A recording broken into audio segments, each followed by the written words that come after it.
All right, I've got a 2016 Polaris Ranger 570, and I've got a customer that ordered a snowblade kit for this, and I just wanted to show you what we got with this kit. This is a Tusk 60-inch snowblade kit.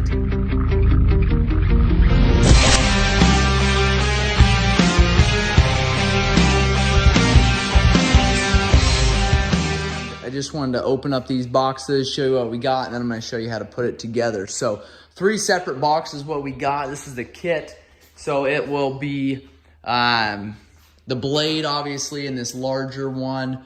We have got, I believe, the mount here. This is a Tusk SubZero replacement UTV snow plow mount. Okay, so this will be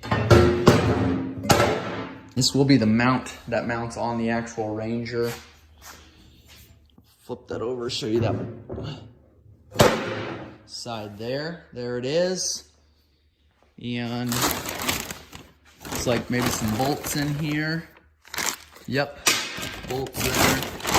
That's all we got in that box. Now on this one here, I'll go to the smaller one.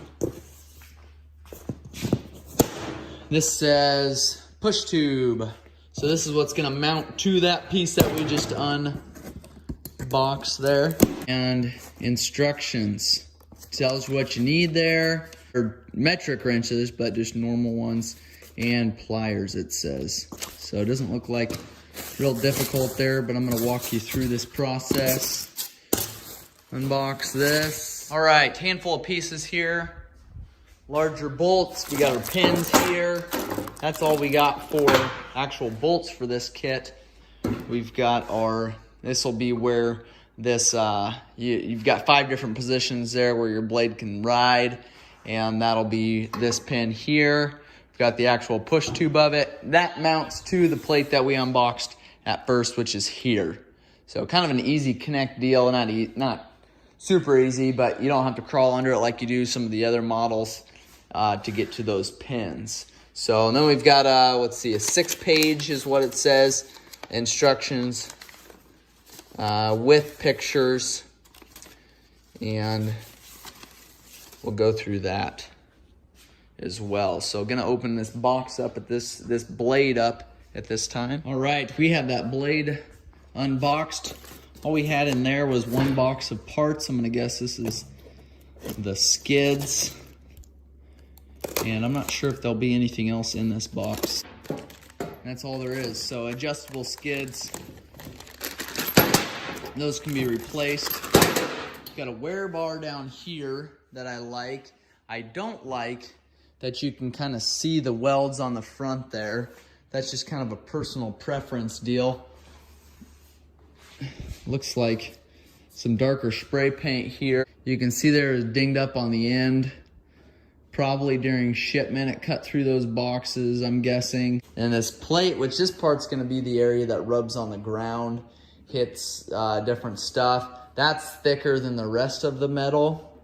It's got bolts, 2, 4, 6, 7 bolts there that can be replaced and are pulled off, and this bottom bar here can be replaced.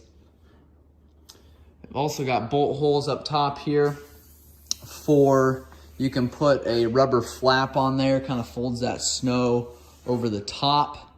That's kind of a nice feature, but it does not come with this blade set here, that you have to buy that separately.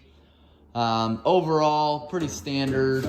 I would say not the highest quality blade here, but very reasonably priced for what you're getting. You can get these kits very reasonably online, and most of the time, you know, you're not going to be able to push an incredible amount of snow with these snow blades to begin with.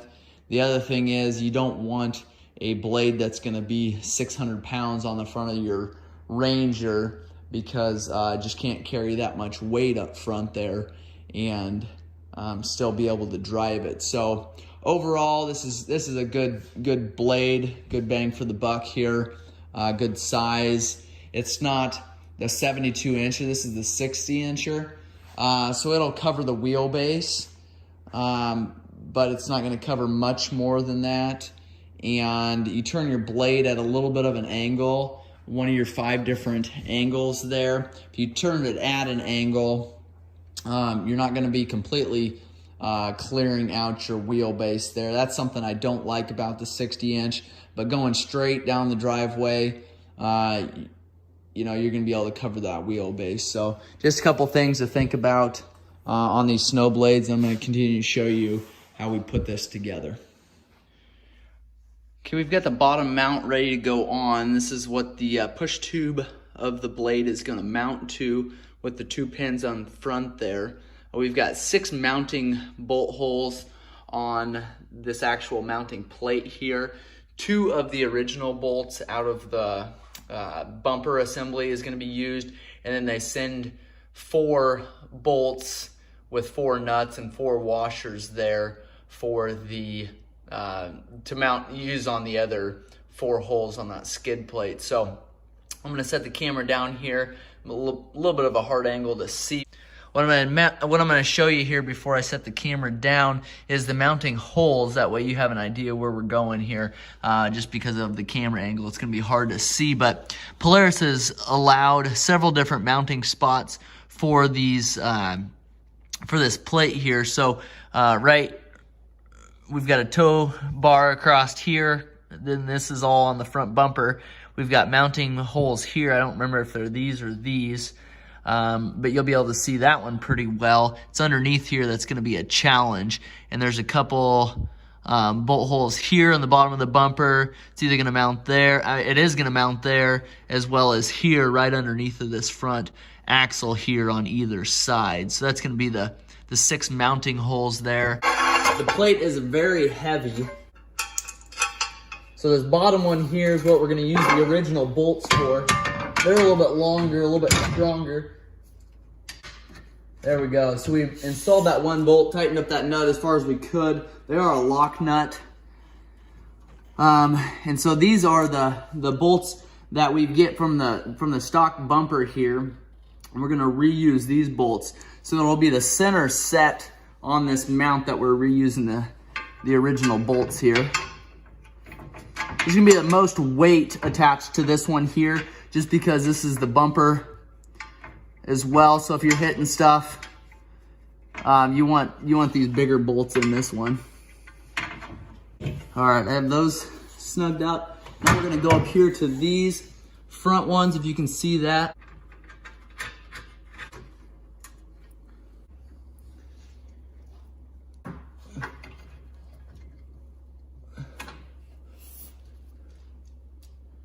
We've got 1 more underneath here. And these are the ones that are directly underneath of the axles. Now we'll snug all 6 of those up using a 15mm socket for these center ones, the stock ones here. 15mm nuts with the 15mm bolts on there, and then the top and bottom ones are going to be 14mm bolts with the 14mm nuts. All right, we're going to be putting this push tube and the pivot assembly onto the blade itself. Kind of laid everything out here so you can see what we have going on, but we've got this piece here, which is the actual pin that'll go up and down to be able to adjust it. Right here is where the winch is going to hook onto. And then we've got our pivot plate here. You can see right here our 5 different options for where that's going to sit. And then we've got our push tube here. So what you do is just go ahead and set that down on top of there like this. And then we've got these we've got 2 larger bolts that look like this. One of them will have a thicker washer, very thick washer. It's actually a spacer that's going to sit in there. That's going to sit on this one here, because what you're doing is putting this here on, and so it needs to raise this up slightly so that those are hitting right where they need to be hitting. So this one here with the 10mm Allen is going to come up from the bottom. This is going to be the front of it. Put our washer on there. We're going to take and put our lock nut on top there. I'm not going to tighten that one down yet. I'm going to do the same thing with this one with the actual spacer underneath of here. I'm gonna push this larger bolt through, washer, and then our nut underneath there. These actually don't need tightened up yet, but you do want to make sure you have them on all the way. This pin will come already assembled and installed. You can kind of take a look at how that sits so you have an idea if that ever needs replaced. You can see there. Next, we've got these bolts here with this four-sider, this rectangle square, and that's gonna work as a stop for the blade. If that blade catches, say, a tree stump or chunk of concrete, that blade's gonna drop down. The top of the blade's gonna drop down. The bottom of the blade's gonna kind of look like it's coming back, and then this is gonna stop it once that flings forward again. So take these parts here, the bolt and this rectangle washer, put that on there. Again, you don't have to tighten these up. I'll do the same thing on the other side. The washer goes on that nut side.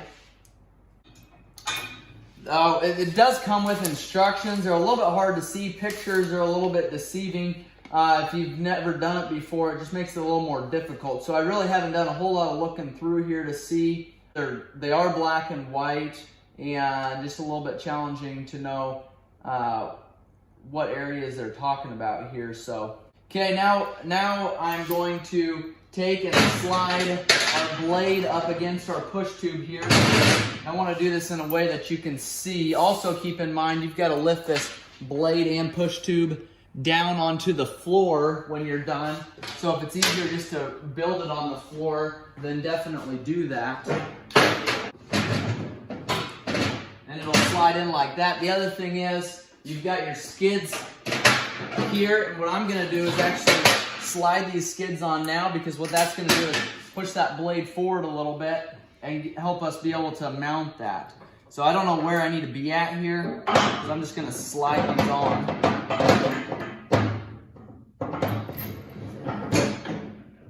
That's pretty close.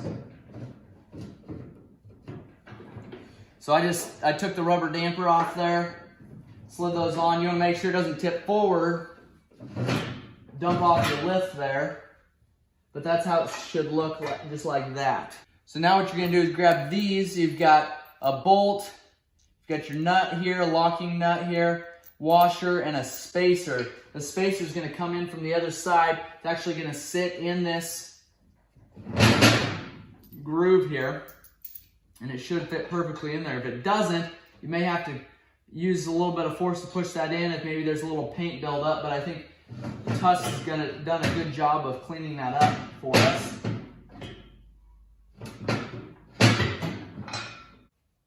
Okay, now I'm going to lift up on the push tube and try to get that bolt through.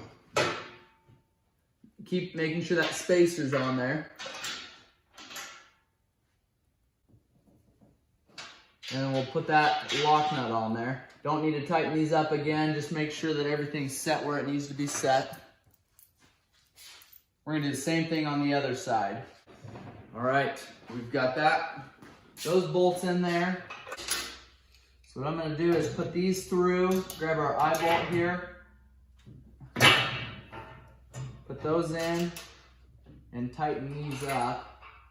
Okay, we're to the point now where we're gonna need to tighten stuff up, and I've just done a handful of these bolts already. We use several different sizes of wrenches and sockets, and pretty self-explanatory. We use some 19s here, we use some 17s on the back side, some 15s for these bolts here. We've got a 10mm Allen for these larger ones. We've got a 24mm for those larger nuts, locking nuts that go on there. So I'll kind of let you figure out what all those are instead of trying to explain those to you. Because unless you have a piece of paper to write them down on, you'll have to just find those out anyways. Once you get everything tightened up, before you tighten up these eye bolts here, you want to make sure that you get these to the position that you want them. You can see we have ours laying flat like this, so horizontal. You could actually loosen these up then and turn these, and that'll tip your blade at a different angle depending on if you want it curled over more or you want it back farther. So that is what they call your stop there. It's kind of just a square stop, and you can see there is some adjustment there. If we were to turn those sideways, that blade would come back a little bit. the way we have it set now with those sitting horizontal or the longer area horizontal, we've got it kind of pushed forward more. And that's going to determine your tension here on your spring. So if we're wanting to adjust those, grab your impact and your socket. You can use a wrench as well, but you take and loosen these and just hang on to them here.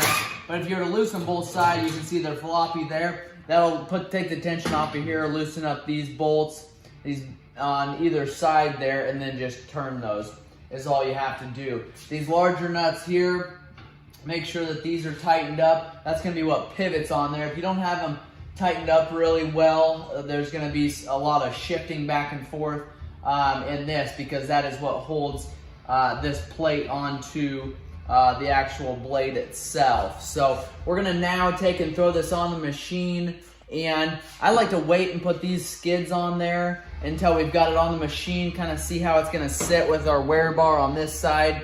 Depending on what your conditions are, if the ground's not frozen and you want to be able to drop your blade down completely to the ground, if you're on a dirt surface, you maybe want to keep these up a little bit so that these are kind of skimming on the ground as opposed to the blade digging into the ground. If you're on concrete, a lot of times you like to find the position here that your blade's going to be all the way down to the ground. Otherwise, your skids are just going to be running on the concrete. You're going to leave some snow underneath of the blade. So depending on condition is how you'll adjust these. You can put, there's no wrong way of doing this. You can put this rubber damper below is typically ideally how you want it. So there's some cushion there, but maybe you don't want it that way. Maybe you don't want any cushion at all, or maybe you need the extra space here. You can put this on below it then, or you can put it above it. If you put it above it, I like to keep one washer at least on top. That way it keeps from pushing through that keeper here, your pin, just so it isn't destroying this rubber damper here. So these probably you're gonna replace more than anything on this snow blade. And I've had mine for years and I've never replaced one, but I've worked at a dealership where guys come in a lot of the time and replace these. So it depends on how you use your machine. If you've got a long driveway, a lot of different rough terrain, maybe rocks, maybe concrete patches, a lot of times you snag one of these and you can break them off. Some of the models, you'll see that these posts here are actually replaceable. They screw on. Actually, these are replaceable. I didn't realize that. These are replaceable here. Most of the time, they'll come as a kit, but I guess you can replace these pucks here. The other thing you'll find is if you break this off, then this could potentially just pop right out of there. That, or if your pin comes out there, you drop it down there and lose the entire thing. You obviously need to replace the entire thing. So I'm gonna get this put on the machine. We'll show you how to do that, and we'll get you pushing snow. Okay, we're gonna slide this blade on there now. One more thing I wanted to show you, right on the pivot area, we've got this pin here, and this is where the winch will mount up to, or hook on the winch there. You can actually move this pin. There's 3 different places you can go with it. Because of the way that this sits, obviously this shaft right here is going to be used on all different years and models of machines, and so that's why they allow you to do it. You can see where our winch would sit if we put it on that front hook there. It would just, you'd basically be pulling straight out. So what we're going to do is take and move that pin clear to the front one here. I guess it'd be the back one. And that way it gives that winch more of an up and down feel as opposed to an in and out. And just a lot less wear and tear on that blade. Now you can position it right in that middle one as well if need be. And that would also be a pretty good scenario. We'd have to flip this pin so that cable doesn't get in the way. So just makes way more sense for us to go on this one to this area here. So I'm going to do that, and then we're going to hook this blade up here. You can see, and I don't know where, if you'll be able to see this from where we are going to put the camera, but there's your 2 locations, or 2 mounting locations there, and then you use these pins here to go through there. At the same time, then we'll put these skids on there and set that where it needs to be. If you want to, you can take and lift that winch up at this time, or as soon as you get this pin in here, you can take and hook that winch up. What that's gonna do is take some of the weight that you're pushing around here to get these pins in. Not a big deal either way. Go ahead and slide that pin in there, and then we'll do the same on this side. All right, we've got that pin slid in there as well.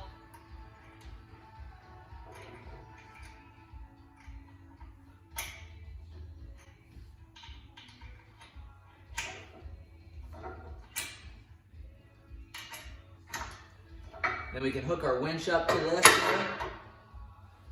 Now we'll take and lift that blade up.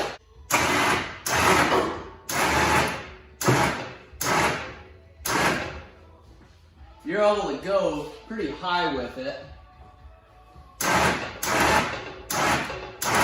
That's one of the nice things about this one. I'm not sure what you would need to do with the blade this high, but you could actually go even a little bit higher than that.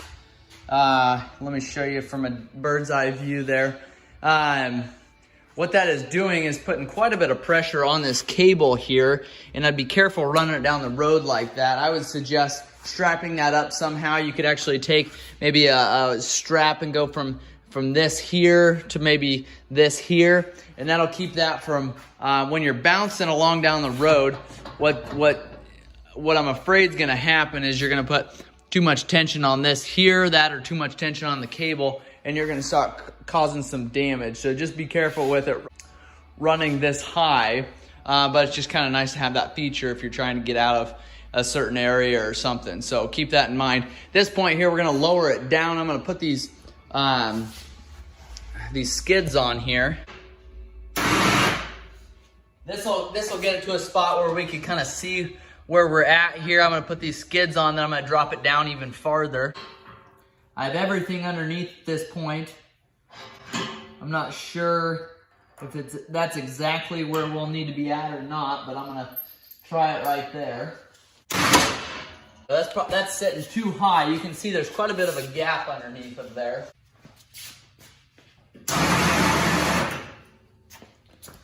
So I'm going to actually pull this out here. I'm going to slide everything on top now. Now we might be the other way around. Or excuse me, not everything, but the rubber damper on top there.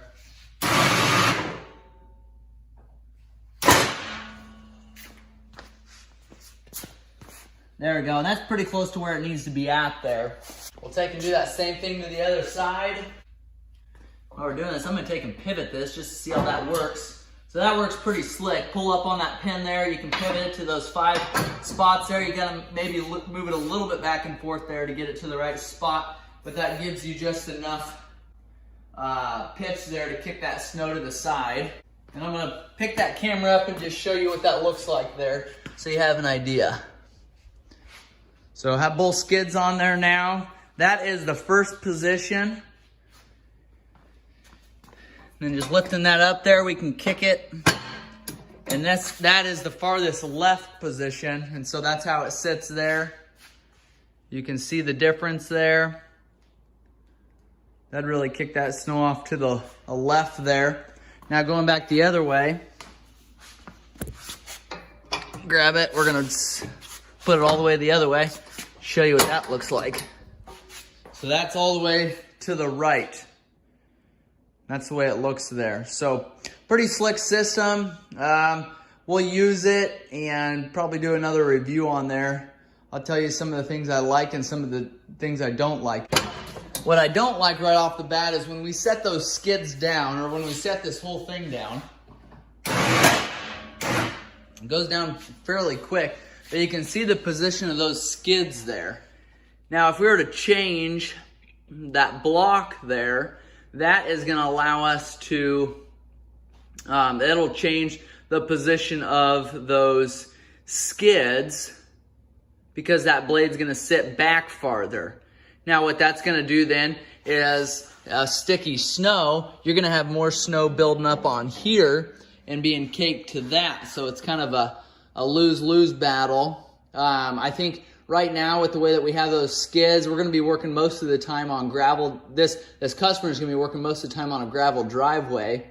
And The skids are typically when you work on a gravel driveway, you're gonna leave that blade ½ inch off of the driveway anyways, because it's a gravel driveway. Otherwise, you're just down into the rocks. Maybe this video will show you exactly how this blade works, if it's something you guys want to purchase or not. If you found this video helpful, make sure you like and subscribe. Leave a comment below if you have questions on it. I appreciate you watching.